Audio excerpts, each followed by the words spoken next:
आप अपनी गर्लफ्रेंड पे आंख बंद करके भरोसा करते हैं, यानी कि एक हार्ट कनेक्शन हो जाता है। उस समय आपको पता ही नहीं लगता कि आप अपने प्यार में इतना खो जाते हैं और गर्लफ्रेंड को पाने की इतना इच्छुक हो जाते हैं कि आपको कुछ समझ में ही नहीं आता कि आप सही कर रहे हैं, गलत कर रहे हैं, कि आपका रिलेशनशिप कहीं टूट ना जाए। और जब टूटता है ना अचानक दिल, तो आप सदमे के शिकार हो जाते हैं और उस समय आपको समझ में नहीं आता कि आप में गलती क्या थी, आप में ऐसी क्या खराबी थी कि आपकी गर्लफ्रेंड आपको छोड़ के चली गई। तो ऐसे में बहुत ज़्यादा लड़के होते हैं, शिकार होते हैं, अपने गर्लफ्रेंड को बहुत ज़्यादा पाने की कोशिश करते हैं और कहीं ना कहीं वो समझ नहीं पाते हैं कि उसकी गर्लफ्रेंड ने बॉयफ्रेंड बना तो कब लिया और इन लोगों ने कैसे मुझे चीट किया। तो अगर इन सब चीज़ों से आपको भी बचना है तो इस वीडियो को लास्ट तक देखें और एक लाइक तो ज़रूर ठोको, अगर टाइम मिले तो कमेंट भी ठोको। दूसरी बात ये है कि आप इस चीज़ को समझने के लिए बहुत मुश्किल हो जाता है कि आपकी गर्लफ्रेंड ने आपको धोखा दिया, बाद में कुछ बोलते हो तो फिर आपकी गर्लफ्रेंड आपको गलत ठहरा देती कि तुम ऐसे थे, मुझे टाइम नहीं दिए, तुमने मुझे ऐसे बोला, तुमने मुझे धोखा दिया, तुमने मुझे समझा नहीं। तो चाहे आप कितना भी अच्छा क्यों ना कर लो, फिर भी आपकी गर्लफ्रेंड आपको गलत बोलेगी ही बोलेगी, क्योंकि उसकी फितरत है। कुछ लड़की ऐसी होती है कि रिश्तों में होने के बावजूद भी, उसको इतना प्यार मिलने के बावजूद भी वो धोखा देती है, अपने बॉयफ्रेंड को समझ ही नहीं पाती, जो कि समझना चाहिए। रिश्तों में सबसे इम्पोर्टेंट होता है ना, एक दूसरे को समझना, एक दूसरे को फील करना। जितना फील करते हैं, जितना आप एक दूसरे को समझते हैं ना, उतना आप दोनों एक दूसरे के करीब आते हो।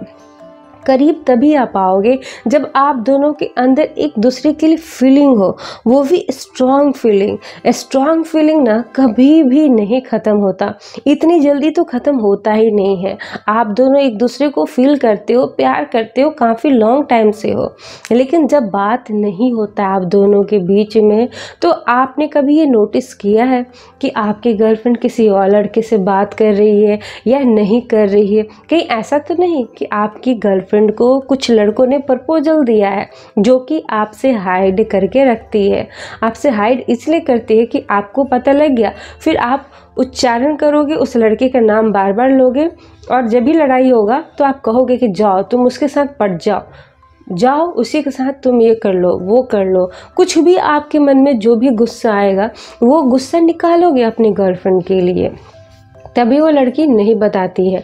हो सकता है कि जब आपकी बात ना हो तो आपके मन में नेगेटिविटी आएगी कि कहीं ये लोग आपस में बात तो नहीं कर रहे हैं, ये इस बात को छुपाती है। और वो छुपाने के पीछे होता क्या है कि वो उसके करीब आते जाती है, बहुत करीब आते जाती है और आपको कहीं ना कहीं आपको चीट करती है, आपको धोखा देती है और वो दूसरे लड़के के साथ लव रिलेशनशिप में आ जाती है, बहुत क्लोज आ जाती है। ये चीज़ें समझना है, क्योंकि बहुत कम लोग होते हैं जो इन सब चीज़ों को पॉइंट टू पॉइंट बताते हैं। एक मैं ही हूँ जो आप लोगों को बता रही हूँ।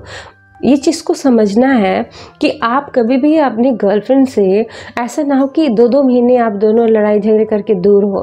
एक दूसरे से कांटेक्ट में रहो, एक दूसरे से बात करते रहो, चाहे 10 दिन करना हो या 20 दिन करना हो या 3 महीने करना हो, लेकिन रेगुलर बात करना है आप दोनों। इतना लॉन्ग टाइम का गैप बिल्कुल भी मत लेना। कहीं ऐसा ना हो कि आपकी गर्लफ्रेंड को कोई और भी बहुत पसंद करता हो और उसको हमेशा रियलाइज़ कराता हो कि तुम मेरे लिए स्पेशल हो, तो किसी और का स्पेशल बिल्कुल भी बनने नहीं देना है। और हाँ, जब भी आप लोगों के बीच में फाइट हो, आर्गुमेंट हो, इग्नोरिंग सीन हो, तो उस समय बढ़ कर हिस्सा लेना है कोई ना कोई बहाना से। क्योंकि देखो, प्यार है तो लड़ाई झगड़े हैं, प्यार है तो गुस्सा है, प्यार है तभी तो आप हक जता रहे हो, नहीं तो बिल्कुल भी नहीं जताते। तुम कैसे भाड़ में जाओ, आपके मन में ये फीलिंग आती है क्योंकि आपके सामने तो बहुत सारी लड़कियां हैं, आप उनके लिए क्यों नहीं फील कर रहे हो जो उसके लिए फील कर रहे हो? क्योंकि आपका जो दिल है ना, उससे कनेक्ट है। और इतना जल्दी नहीं होता है किसी भी रिलेशनशिप को भूल जाना और तोड़ना आसान होता है रिश्तों को, लेकिन रिश्तों को बनाना ना बड़ा मुश्किल होता है। तो अपने रिश्तों को पकड़िए, बनाइए, जितना स्ट्रॉन्ग बनाना है। टिल देन फिर मिलते हैं। लाइक तो बनता है।